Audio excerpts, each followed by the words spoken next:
এখন তো school time, দেখি ওই বাচ্চাগুলা এখানে কি করে। আসসালামু আলাইকুম। ওয়ালাইকুম আসসালাম। তোমার নাম কি? মেহেদি। তুমি একটু এদিকে আসো তো। ছোট্ট মেলা সেই এখন তো স্কুল টাইম, তোমরা এখানে কি করো? স্কুল পলাইছি। আমি স্কুল পড়াইছো? আমি নই তো তুমি যে স্কুলে পড়াইছো, বাসা জানে? যে না, বাসায় জানে না। তোমরা কি এখন স্কুলে যাবা না? না, যাবো না। একজনও যাবা না? আরে তাহলে তোমাদের একটা গল্প শোনাই, শোনো। এই যে এখন তোমরা যে স্কুল পড়াইছো, ভবিষ্যতে তোমার বাচ্চারাও ঠিক এভাবেই পড়াবে।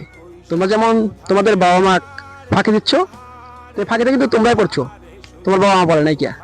একসময় দেখা যাবে যে তোমার বাচ্চাগুলো ঠিক এইভাবে ফাঁকি দিবে, কিন্তু তখন তোমার বাচ্চাগুলো ফাঁকিতে পড়বে। তো আমার মনে হয় তোমাদের স্কুলে যাওয়াটাই ভালো। তো তোমরা কি স্কুলে যাবা এখন? হ্যাঁ, যাবো। ঠিক আছে ভাইয়া, তাহলে যাও আর স্কুল ফাঁকি দেবে না। হ্যাঁ, আচ্ছা, ঠিক আছে। আচ্ছা ঠিক আছে, যাও। ফুল পালিয়ে